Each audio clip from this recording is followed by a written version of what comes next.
যে সব নতুন ইউজার আছে তারা যারা ফেসবুকে লাইভ করে, তো লাইভ করার সময় মানে ভিউজটা মানে আসে না, মানে ভিউজটা কম আসে। কিন্তু তাদের জন্য এই ভিডিওটা, সম্পূর্ণ ভিডিওটা দেখলে বুঝতে পারবেন যারা মানে ফেসবুকে লাইভ করতে গিয়ে মানে ফেসবুকে অনেক সমস্যায় আছে, যেমনি ফেসবুকে ভিউজ আসে না। ভিউজ আসার জন্য একটি সেটিং অন করতে হবে। এখানে স্ক্রিনের উপর আমি একটি ভিডিও আমি প্লে করে দিচ্ছি। এই ভিডিওতে দেখতে পাচ্ছেন একটি অপশন এখানে অন করতে হবে। এই অপশনটা অন না করলে আপনার ফেসবুকে কখনো মানে ভিউজ আসবে না। এই অপশনটা অবশ্যই অন করে দিবেন।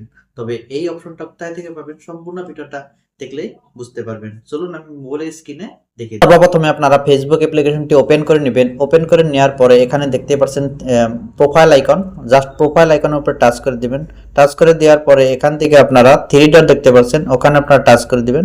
টাচ করে দেওয়ার পরে এখানে আপনারা দেখতে পাচ্ছেন একটি অপশন, এখানে ফ্যান এঙ্গেজমেন্ট, তো এই অপশনটাতে আপনারা টাচ করতে হবে। এখানে অপশনটি দেখতে পাচ্ছেন, মানে এখানে একটি অপশন দেখতে পাচ্ছেন শো হোয়াচ এঙ্গেজিং, মানে এই যখন আপনারা লাইভ করতে যাবেন তখন এই অপশনটা আপনারা অবশ্যই অন করে রাখবেন। এখানে প্রথম অবস্থায় এখানে অফ থাকবে, জাস্ট এখানে টিপ করে আপনারা অন করে দিবেন।